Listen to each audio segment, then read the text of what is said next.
Hello, little witchlings and princelings, and welcome to your weekly Coven Summoning. My name is Ilsa. And my name is Stacy. And we're Caffeine and Conjuring, a fantasy bookish podcast where we will discuss some of our favorite fantasy reads. I can't believe we're on episode 25. That's we're insane. A quarter of the way to 100. Look at us.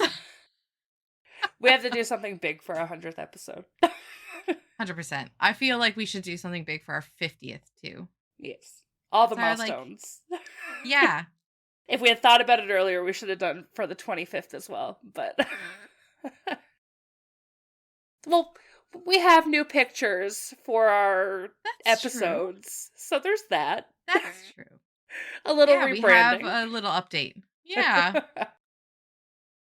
That is very true.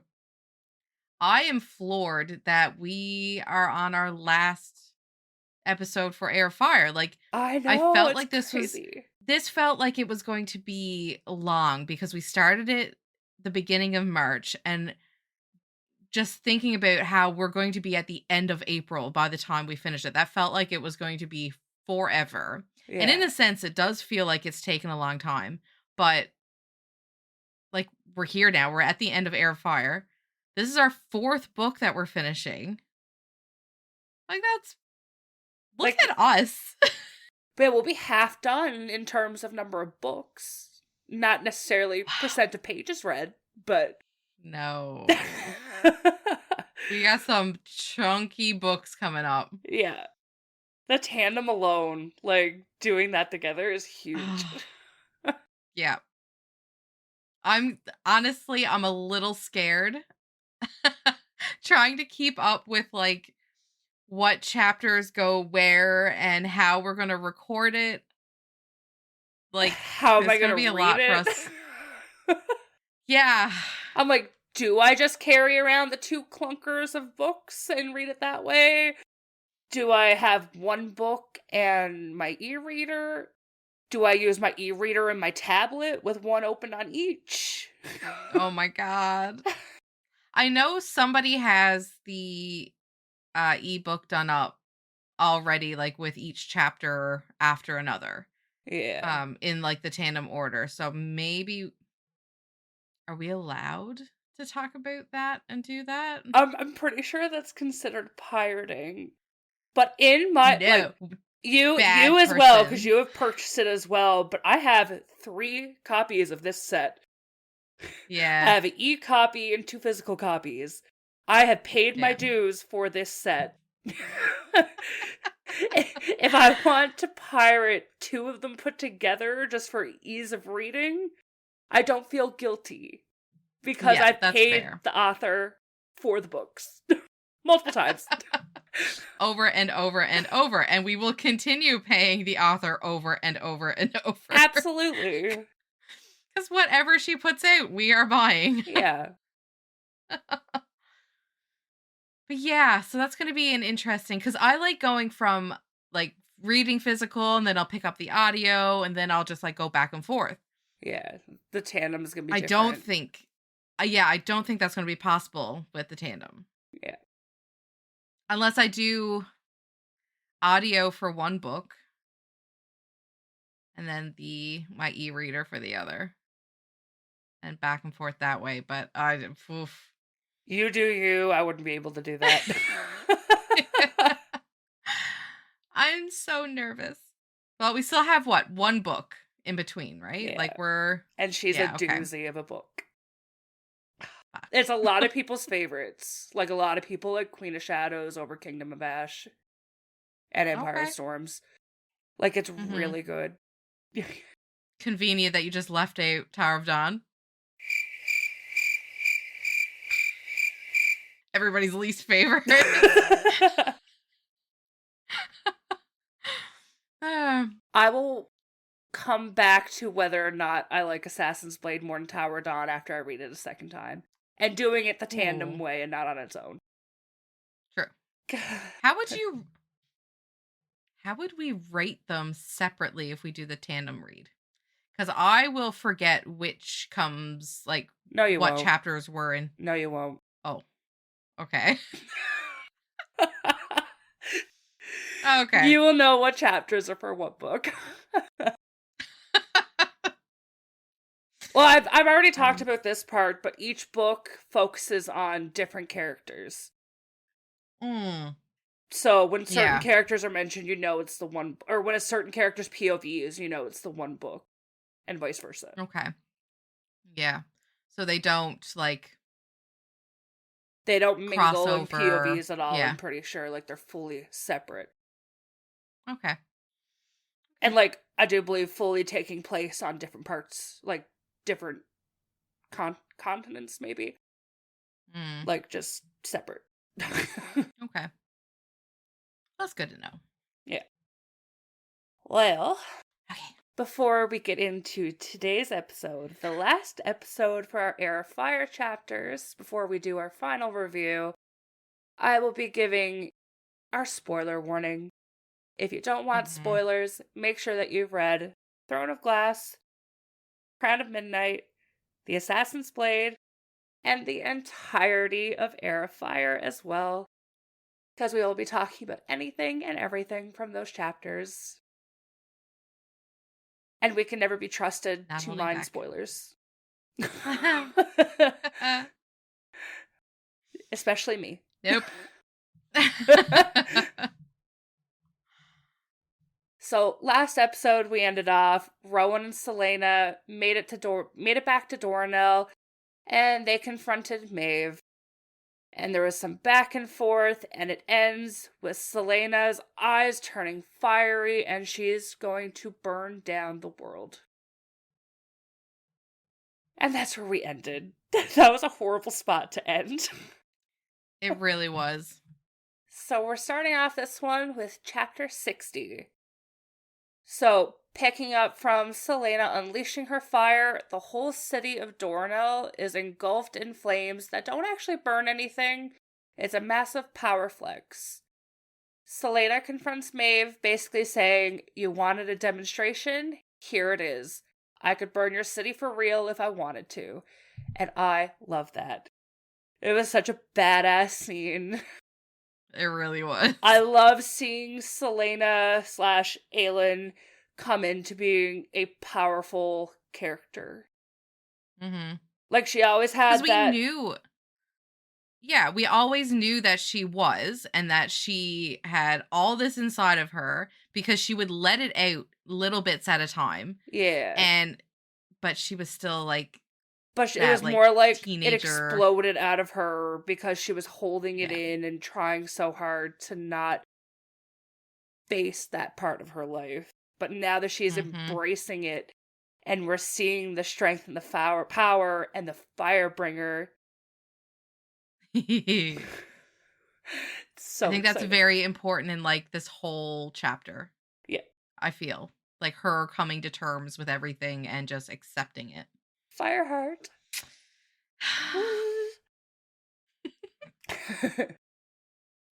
So, she calls Maeve out on her lies, revealing Maeve actually killed her lover, Athril, ages ago, not the Valg, and Brandon hid the word keys from her because she couldn't be trusted. Before I continue, I had to get your opinion on when you read that. Were you shocked by that? Did you expect that? I think I expected it. Like, it didn't come across as like a crazy, because I don't know, she just really seemed shitty. The reason I have to stop to ask is because I forgot, like, one of those details that was just like gone with the past kind of thing. And when I read it again, I was like, oh yeah! Oh my god, I forgot! Yeah! It was really, like, I did really like all of this scene, like all the information that they gave us and like the history of like what happened. Like, that was really friggin' cool. But I can't say I was like really surprised. I was very excited reading it. but yeah. Yeah, so Selena makes it clear she knows Maeve built the stone city surrounded by water out of fear of Brandon's heirs, like her, and their fire magic. After showing off her control by extinguishing all the flames instantly, she goes to Rowan. Maeve, clearly rattled but still trying to be in charge, orders Rowan back to her and tells Selena to hand over Goldrin and get out. Selena refuses, saying the sword is hers. Then she pulls out the real ace up her sleeve, the plain gold ring she found in Goldrin's scabbard. She reveals it was Athrel's ring, the one he meant to give Maeve, which Brandon hid after Maeve killed him. Maeve desperately wants it. So Selena makes a deal, Athrel's ring, in exchange for Rowan's freedom from his blood oath to Maeve. The way I was kicking my feet reading this again, it was just like I was reading it for the first time. I was so giddy. Yeah. It was so good. So Maeve, wanting the ring more than her centuries-old servant, actually agrees, releasing Rowan from the oath. Rowan is stunned and emotional, but before Selena can object, Rowan kneels. God. I know. Oh, God. This fucking series, the chokehold it has on me. Rowan kneels and swears a new blood oath, this time to her, claiming her as his queen to whatever end. And the feet kicking continues. Despite Selena's reservations about him being enslaved again, she accepts and they perform the oath ritual. Maeve, furious, kicks them all out. I was having some weird secondhand embarrassment during these scenes, this scene though, because what the fuck was Maeve doing? Just watching them. So Rowan's friends disappear, and he and Selena leave Dornell immediately. They find an inn far away. The next day, Selena asks Rowan to tattoo her back, covering her whipping scars. As he works using special ink mixed with salt and iron, she chants prayers in the old language for all the people she's lost. Her parents, Uncle, Lady Marion, Nehemia, and Sam. She finishes the prayers by singing a Fey lament out of a field under the moon, with Rowan staying beside her until dawn. The tattoos tell the stories of her love and loss as she feels she no longer needs to hide from her grief or be ashamed. I just love everything about her character now. Well, I mean, I always have. Assassin's Blade sort of, got me a little ticked off, but... Yeah. She's back. But yeah. The bitch is back and she's badder than ever. I love it. Speaking of bad bitches, chapter 61, it's game time for the witches. Fuck yeah. The Iron Teeth clan start the war games, watched by the men soldiers. Were they soldiers from Adarlan? I think they're the king's army. Yeah. Part of them. The goal is basically capture the flag, but with glass eggs and giant nests on mountaintops, and everyone's riding wyverns. Manon gets her crew, the 13, ready, and they look badass in their gear, especially Astrid, who's basically a walking weapon. The games start, and Manon's Blackbeaks immediately go after the blue blood egg, anticipating the yellow legs will attack their nest, which they do, and Manon sends some defenders back and leads the rest to the blue blood nest. It's an easy grab, the blue bloods weren't really ready, and Manon's team easily takes the egg back to their own nest, feeling pretty pleased with themselves. While regrouping, Astrid does this insane mid-air jump into a yellow legs wyvern, forces the rider to surrender, and then gets picked up by her own mount again. It's a total show-off move. Abraxas even seems impressed. Next, they target the yellow legs nest, and Manon uses a slick tactic, splitting the 13 to break the yellow legs formation and cause chaos. Just as they're closing in, the blue blood leader, Petra, makes a surprising dive for the now undefended yellow legs egg. But before Manon can intercept, Iskra, the yellow legs heir and Manon's rival, slams into Petra. Things get nasty. Iskra's wyvern attacks Petra's mount, Keely, biting its neck savagely, while Petra screams. Manon has a clear shot at the egg now, and victory is right there, but Abraxas hesitates, watching the brutal attack. Iskra then orders her wyvern to let go, sending Petra and the dying Keely plummeting towards the rocks below. Abraxas, maybe prompted by Manon or maybe just on his own, dives after them in a desperate rescue attempt. Manon realizes Abraxas can't save the heavy wyvern Keely, but maybe he can save Petra if Manon can get her free from the saddle. Seeing Keely still fighting to give her rider a stable platform even while dying, Manon makes a split-second, uncharacteristically heroic decision. She leaps off Abraxas onto the fallen Keely to save Petra. So good. Very That uncharacteristically. that entire chapter was insane. Yeah. It felt very I don't know, like out of place almost in the book. Like it was just not in a bad way. I just mean like it was a lot more action packed than most chapters have been. It's kind of like a little prequel to how the nature of the books are turning. Yeah, I can see that. We can expect much more action-packed episodes to come.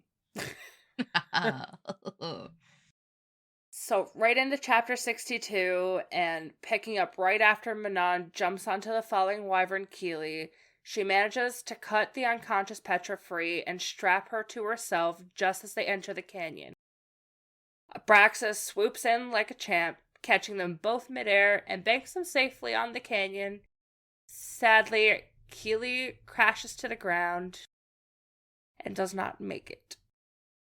Even though the Blackbeaks win the war games and Manon is officially named wing leader in front of the Adarlan officials, her grandmother is absolutely furious about the rescue stunt. She chews Manon out later that night, basically saying she was weak and undisciplined for showing mercy. Manon doesn't apologize. She's still haunted by Keely's sacrifice, and meanwhile, Petra is apparently brokenhearted over losing Keely, and the Yellowlegs just claim it was an accident. A question. Yes. Was Petra the one who tried to, like, befriend Manon? Yeah, okay. I knew exactly what you were going to ask. Yeah. At the victory celebration, Manon's grandmother gives her a gift. And the gift is in little bunny ears, because a badly tortured Kraken witch in her red cloak telling Manon to kill her and take the cloak as a replacement for her own shabby one. Fucking Grandma Blackbeak. Roll eyes. Manon knows it's a test. The Kraken witch, despite being horribly injured, is defiant. She tells Manon she knows her reputation, the White Demon, and that the Kraken's secret isn't how to break the curse, but that they pity the Iron Teeth for turning their children into monsters. She says Manon saving Petra proves she's a threat to her grandmother's control. Faced with her grandmother's silent threat, Manon kills the Kraken witch, who seems to be pleading for death anyways. Manon takes the new cloak, but feels weird about it. She slips away from the party, finds Abraxas, and they fly off to a remote mountain peak. Starting out at the waste, her homeland she'd never seen, she thinks about the Kraken's words and Keely's sacrifice. For the first time, Manon feels regret for not knowing the Kraken witch's name or story. This regret, strangely, makes her feel very mortal. I think we got a lot more character development for Manon in this, like, one chapter. Yeah. I feel so bad for her. Speaking of feeling bad for people. Chapter 63 starts with Adian and Kale. They're hanging out on the rooftop of Selena's secret apartment. Adian's still buzzing about Aelin's victory in Wendelin, and Kale admits he still hasn't told Adian everything he knows about destroying the king's magic spell. Adian warns Kale that he should probably hide out in Aniel when Aelin gets back, because things will get messy once people know who Selena really was. Kale internally accepts that Aelin's return won't be for him, but for her kingdom and court. Aedion asks if Kale wants to send Aelin a message, but Kale refuses, asking Aedion to tell her they're all safe and he had nothing to do with Aedion's rebel group. He wants no glory at all of what he's doing. Yeah. Then we switch to Sorsha lying awake next to a sleeping Dorian. They almost slept together, but she's still hesitated. She knows things are getting serious with Aelin alive and magic potentially returning, and she worries about Dorian. She feels grateful for her time with him, but accepts that she probably can't be the queen he needs, thinking she isn't brave enough. She decides to just enjoy the moment for now. Oh, girl. All the time in the world. Oh, that hurt. My bad. Oh, shit. The next few days, Kale secretly plans Dorian and Sorsha's escape from Rifthold, timed for when Kale himself leaves for Aniel. Aedion helps with the planning, and Kale knows Dorian will want to come back, but the main goal is getting Sorsha out safely. Kale finalizes his replacement as captain and prepares to leave. He didn't say who his replacement was, right? No. I think he just said that he passed along. He needs to stop trying to save people. And I will explain that further in a later chapter. Okay. But I want to get that thought out there. Just as Kale thinks he just needs to get through one more day, he gets an urgent summons from the king. When he arrives at the king's private council room, Aedion is already there, surrounded by unfamiliar guards wearing the black wyvern uniforms. The king is grinning ominously. Meanwhile, Dorian hears Kale and Aedion were summoned and immediately panics, running to get Sorsha. He finds her and tells her that they need to leave now, but just as they're about to bolt, Amethy, which is the head healer, shows up with more of the weird guards, blocking their escape and saying the king wants to see them both immediately. Shit is hitting the fan. This would be my chapter. Why does it work out like this? Oh. So chapter 64, unfortunately. The chapter opens in the king's council room. Aedion and Kale have been summoned, and Dorian and Sorsha are brought in too. The king is super smug, saying his spies have told him everything. About Aedion skipping his own parties to sneak around, about Aedion and Kale's secret meetings, about Dorian dabbling with the rabble, aka Sorsha, again. Dorian tries to stand up for Sorsha, but the king waves his hand and the guards grab her, forcing her to kneel with a sword at her neck. The king pressures Dorian, asking why Kale and Aedion were meeting and revealing he knows there's been a spy working with the rebels, referencing Ren, though he doesn't know his name. He tells Dorian to name the traitor, implying it's either Kale or Aedion. Just as Kale is about to sacrifice himself, Aedion dramatically throws down his fake black ring and confesses he is the traitor. He gives a big speech, claiming Kale was blackmailing him and that his queen, Aelin, is coming to destroy the king. It's a total lie to save Kale, and Kale realizes Aedion is giving up his life for Aelin, sending a silent message of love and loyalty to the queen he'll now never meet. If I don't read the next two paragraphs, just like it didn't happen, right? It didn't happen. Yeah, it didn't happen. Yeah. Chapter 65.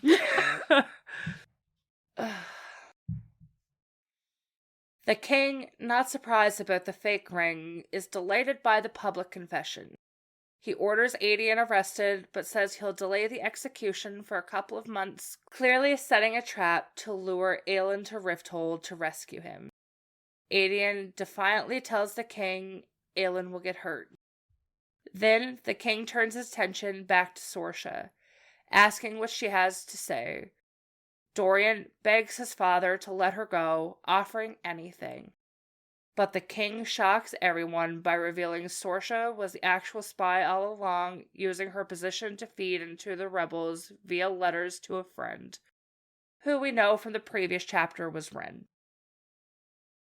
Sorsha, knowing she's doomed but wanting to protect Dorian, confesses her love for him, but defiantly tells the king he deserves what's coming. Dorian, heartbroken and realized she's been playing a role too, drops to his knees, begging his father to spare her. I don't want to read it. I don't want to read it. The king looks at his kneeling son, then at Kale and Adian, and simply says no. Before anyone can react, the guard swings his sword and Sorsha is beheaded. Dorian lets out a horrific scream and scrambles towards the severed head, while Adian starts roaring curses until he's dragged away. It's brutal and sudden and heartbreaking. And poor fucking Dorian. Yeah. He just can't catch a fucking break. The very last line of that chapter just killed me. Because it's from Kale's point of view, and like he's watching Dorian, he's still screaming, was scrambling through the blood towards her head, as if he could put it back, as if he could piece her together. My heart.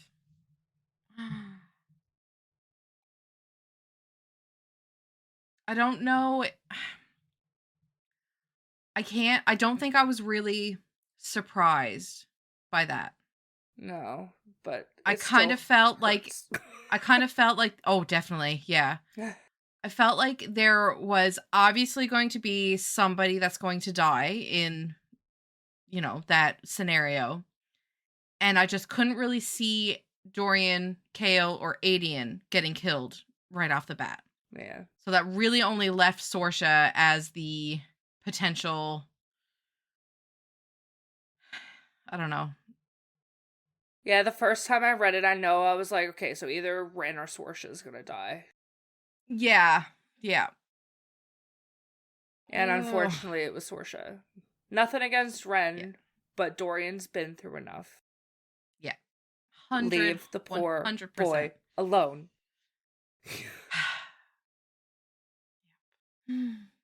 Chapter 65. Dorian is kneeling in her blood, having stopped screaming, and Kale, seeing his friend shattered, draws his sword against the king. The king basically rolls his eyes, tells Kale to put the sword away and go home to Aniel, but Kale refuses, quits on the spot, and declares Dorian is the true king, and Aelin will beat the king. The king, annoyed, orders his guards to kill Kale.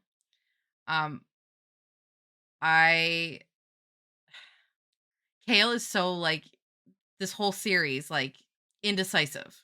Not really indecisive, but just walking that line of not choosing a side. Loyalty is everywhere. This was an epic way for him to actually declare. I mean, we all knew that his loyalty was to Dorian. Like, It didn't matter what side was where. His loyalty was to Dorian. But it was just very, very epic. Like, the scene was just so epic. It was a very cinematic, almost, way for him to finally pick a side. Just as a hidden crossbow fires at Kale, Dorian snaps. He unleashes his ice magic, freezing the arrow mid-air and snarling, "Don't you touch him," at his father. Ice spreads through the room, freezing the guards. Dorian blasts the king back with icy wind, shattering a window.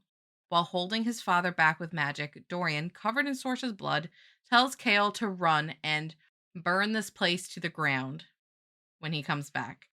The king attacks Dorian with dark power and the castle shakes, and Dorian tells Kale to go. Kale realizes this was all a trap just to expose Dorian's magic, and Dorian knowingly sprung it to save him. Heartbroken, Oh, this paragraph. You sent this to me, and I was just like, oh, she's gonna feel it. Yeah. Kale tells Dorian, I love you, and flees through the frozen guards. When the king looked at Dorian, was like, I knew you had the power. I knew you had the magic, however that was said. And, like, when it hits us as the reader that it was a trap, it's just like, Yep. oh my fucking god. Like, could the king really be any more of an absolute dickwad? Yeah. Really? Like, what is it that he says? I knew you had it, boy. Oh, makes me sick. Yeah. But Kale runs like hell, and he stops to get Fleetfoot. Kale is always saving Fleetfoot, and I love it. So he gets Fleetfoot, which is Selena's dog, those of us that remember, from Dorian's room and escaping through the secret passage. He hears blasts from the castle, knowing Dorian is still fighting, but dreads the silence. He quickly stops by the tomb to grab the ancient sword Damaris and some gold, and he tells, my little best friend, Mort, who doesn't respond to him, but he's pretty confident that... Which is sad. Like, there should have been, like, a little, like, yeah, I got you. Comedic like, relief. There should have been some comedic relief there. But even, like, the comedic relief might have been, like, a little out of place, but even just, like, I'll do what needs to be done kind of thing. Yeah. Like, yeah. Just something. But he doesn't respond at all when Kale tells him where he'll be, just in case if Aelin comes back. He grabs Selena's books and escapes into the sewers just as the castle goes quiet. He doesn't know if Dorian is alive or dead and isn't sure which is worse. Kale reaches the secret apartment and tells Ren what happened, and Ren is devastated when he realizes that the healer who died was Sorsha, the friend he'd been writing to and pressing for information. Grieving but determined, Ren shakes hands with Kale and they agree to work together to free both Adian and Dorian. Oh, buddy. Shit's gonna go down. Queen of Shadows is epic. Oh my god.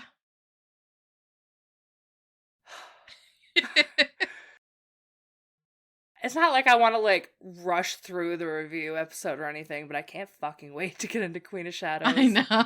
Like, everything's picking up now. It's just, like, so hard to put the book down after 10 chapters and just, like, that's it for the week. I agree. It is hard. I can still do it, but it's hard. So, switching back again in chapter 66, Manon gets called in by her grandmother, who's still pretty ticked about the whole War Games rescue situation. Grandmother Blackbeak, or Grandmother Bitchbeak. Again with the bleak. God, the fucking name is a tongue twister. It is. I know. Literally, like, everybody's name in this series is a tongue twister. Grandmother Blackbeak doesn't mention the Kraken witch Manon had to kill, but the message is clear. Don't step out of line again. Then she drops new orders. Manon, as wing leader, has to take half of the witch army south to Morath immediately to serve the Duke, as per the King of Adarlan's command. Iskra, Manon's rival, gets left in charge of the witches staying behind. Manon tries to play dutiful granddaughter, but gets called a liar. Her grandmother says she'll stay behind for now, but will join Manon in Morath later. Manon is to leave the next day. So the next night, Manon leads half the host south, flying stealthily along the mountains towards Morath. The mood is tense, but Astrid seems almost happy to be flying again. Manon, however, stays focused. She reminds herself she doesn't have a heart or a soul, despite what the Kraken witch said. Her only goal is to fight the King's War, get her Wyvern army, and eventually reclaim her people's homeland in the Waste. That's the prize that she's keeping her eyes on. I am like high key nervous about Manon's um place in Future. all of this. Yeah, because she is like, you can tell that she's like starting to kind of go against what they stand for, like the whole no heart, no soul, and but yet she saved Petra. So like, you know that she is starting to sway a little. But here she is now firmly telling herself that like, you have no heart, give it up. It's the So I'm voices. kind of afraid of what she yeah. So I'm kind of afraid like what she's going to do to try to further convince herself that, you know, she doesn't have a heart or she doesn't have a soul. I'm just nervous about everything.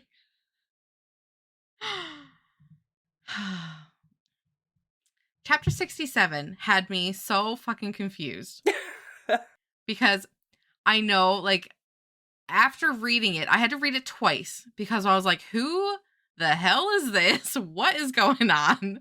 My brain just could not put it together. So I realized that it was just a very symbolic chapter because it just says like the rising sun was staining the Avery River with gold as the cloaked man strode onto a rickety dock in the slums. So like, I was just very confused about who the hell was being brought into it now, not realizing that this is actually just Kale. So it's Don, and he's on a dock in the Rifthold slums. He takes out his old sword, the one with the eagle pommel that represented his service as captain of the guard and his loyalty to Adarlan. He thinks about how he now carries Damaris, an ancient king's sword representing a different kind of rule. Accepting his new path and identity, he's no longer captain, but maybe a traitor or oathbreaker in the eyes of the kingdom. He throws his old sword into the river, letting it sink without anyone noticing. It's him letting go of his past and embracing the uncertain future and the fight for a better world. He picked a side. Did. And now he's no longer captain. Just like really his whole identity in like all of these books. He was captain. Oh, there's so much I want to say to that, but that will have to wait. Oh boy. So our final chapter of Heir of Fire, chapter 68. After their intense time in Dorno, Selena and Rowan travel for 2 weeks to the nearest port. Rowan, despite being freed from Maeve, is now super protective and bossy because of his new blood oath to Selena, which he finds a bit annoying. Of course she does. Someone telling Selena what to do, what could go wrong? Yeah. They argue for days because Selena has hired a ship to go back to Adarlan alone. Rowan thinks it's suicide, especially since she failed the king's mission and now everyone knows Aelin Galathinius is alive. I mean, my man's got a point. Oh, he's got a lot of good points in this chapter. Like, she is not making smart decisions right now. No. She is like, I am the fire, I am powerful, I got this. Yeah. Girl, just sit down for a minute, relax. You can accept help, girl. Like, yeah. Oh. So, Selena insists she needs to go back as Selena the assassin for stealth to get the third word key from Arab and Hamill. She also wants closure with Kale and to make sure he's safe. She reveals she finally took off Kale's ring that morning, feeling released. She tells Rowan she can't take him because his fae features are too obvious and he'd be stuck as a hawk since magic doesn't work within Adarlan.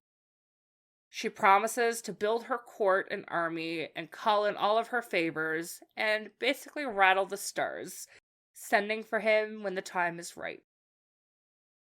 They have an emotional farewell hug, and Rowan agrees to go back and help prepare Mistward. Selena asks what he prayed for that morning before they faced Maeve. I know.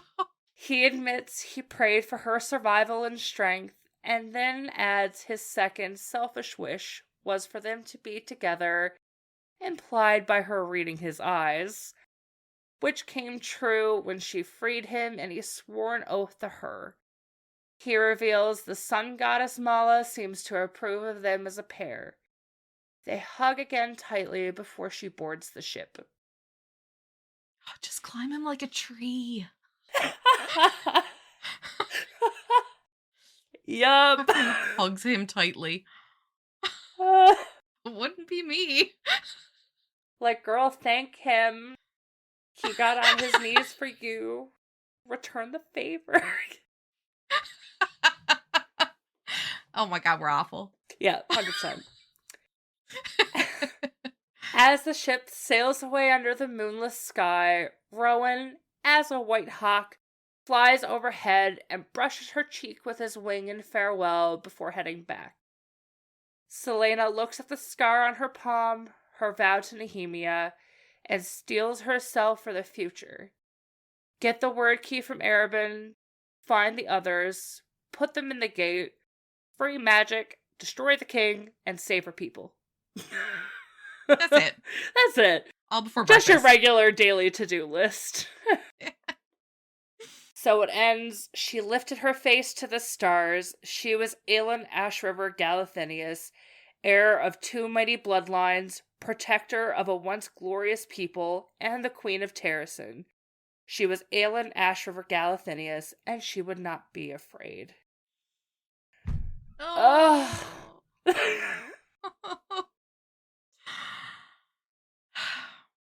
How does Sarah make us continuously grieve over characters over and over and over? Like, every time that she says that, and she would not be afraid, it just is like a freaking dagger to the heart. Yeah. But when I hear people talking about, like, reading Assassin's Blade first, everyone's like, but you don't know where that comes from until then. I'm like, yeah, but not knowing, and then when you find out, and then you keep hearing it again, like, that just hits you so hard when you read it that way. Like, yep. 100%. You're like, okay, cool. She has, like, a good little mantra. Like, it's good. I like it. I like it. And then you find out what it's from, and you're just like, oh. Yep. Because she says it enough that it sticks with you. Like, she said it a lot throughout the Throne of Glass and Crown of Midnight. So you thinking that, like you said, it was her little mantra, like, you know, it's so cute. And then to find out that it's actually Sam that told her about that. And, oh, yeah, that killed me. It fucking killed me. It wouldn't have hit the same if he's, like, if he said it first and then she just kept saying, like, oh, that's sweet. She's using his mantra. Yeah. But then you're like, oh, God, it came from her lover. Oh, she's so... Yeah, exactly. Way more of an emotional hit, I think. Yeah. Reading it the way that, yeah. Yep. Oh, God. Sarah, they can never make me hate you. I mean, they could. They can't make me hate your writing. Yeah. I might not necessarily like your choices in life, but I do like your writing. Yeah. That's fair. And don't come for me for continuing to buy the set, because I need to have completed collections. Take all of my money. Oh my God. I honestly feel like I got whiplash. Like, yeah. There was so much that happened. And there's so many characters that you get, like, connected with or connected to. And I feel like there's never a happy ending. Oh. I do have like some theories and some like questions that like I still have, but I want to leave those for our review episode. Yeah. I feel like that would be, I don't know, the right place. I'm glad we decided when we do Akhtar and Crescent City, we're going in like a everything is spoiler right from the get-go. Because it kills me not to be able to, like, talk about I theories know. and stuff. I know. Yeah. And especially knowing what we know about the other series. And just so many things I want to say even for this series that are just... Can't. I know. I wish we just did it all like the whole SJM universe can be spoiled.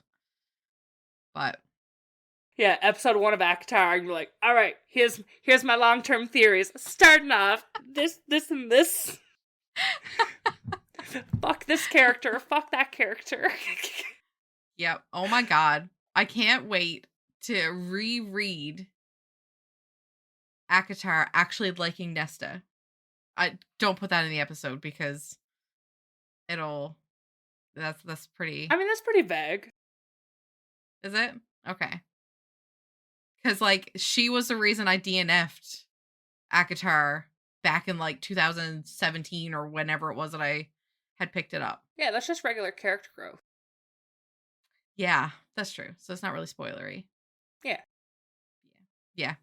So, like, from being the reason I DNF'd the book to ending up being, like, one of my favorite characters.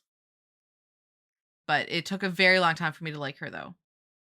Like, very long. Agreed. I don't think it was until, like, halfway through the last book. Yeah. That I actually started. That. Yeah.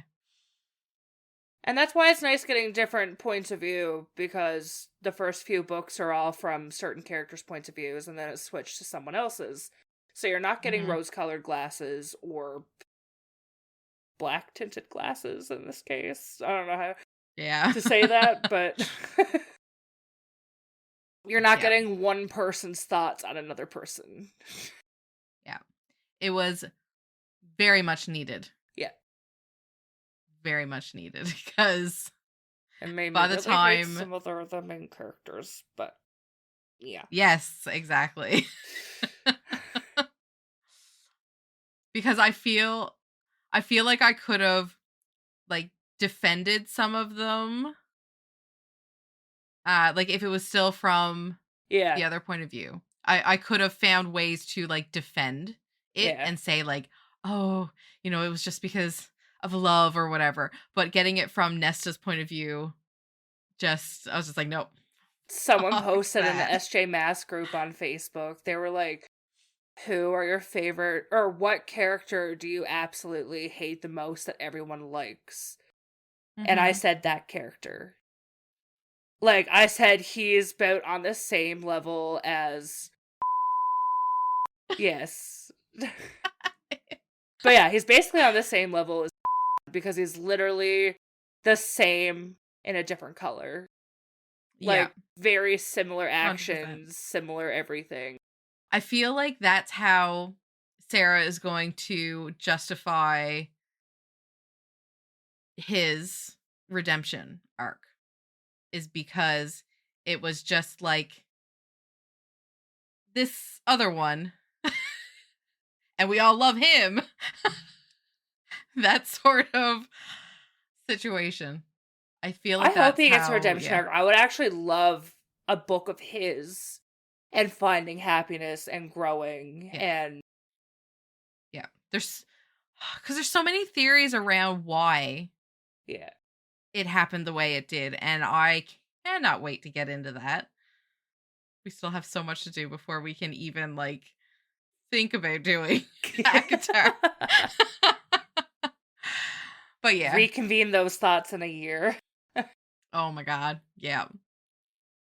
I can't, like, I'm just so excited. I love that we're getting this series, like my first initial reading, but I am excited to go into ACOTAR as a reread and just have all our cards out on the table and just fling shit everywhere. It's so exciting having someone to talk about this series with, because like you read so like I forced ACOTAR in your face essentially and finally got you to read it. But I'm like, I need you to read Throne of Glass. Like, I need it to happen. Yeah. I need to talk about this with somebody. And now I talk for hours. It's great. It is. It really is. And I feel like we didn't really get to talk about ACOTAR much as I was reading it, because for one, it took me for fucking ever to read it. Like, it was spread out so far. But like by the time like we would actually start to talk about it, I would have stuff forgot about, or just like so much had happened that I'd just be like overwhelmed and just be like, oh, like it was really good. I really liked it, you know? But so yeah, I guess all of our thoughts and feelings about these last chapters, any theories, where we think things are going to go, will be talked about in our final review episode next Tuesday. Mm-hmm. I have like so much that I am theorizing, or like questions that I still have that I'm not sure if they were like really answered in this book or not. So I'm going to need your assistance in the next episode. So have my jog book handy, my memory. Is what you're saying. Yeah. Yeah. It's always right here. Because you know what my memory is like. I don't remember if something is a theory or if it was literally spelled out on page. And my brain was just like, oh, you have an original thought here, Stacey. When nope. It was written right there. Yeah, I'll need your help. So, until our next episode, our final review of Heir of Fire. That is all for today. Time to cry. Yep. Sit in all the feels. And with that, our Coven summoning comes to a close. Don't forget to hit the subscribe button on Spotify or Apple Podcasts. And follow Caffeine and Conjuring on Instagram and TikTok to stay up to date on our journey through Throne of Glass.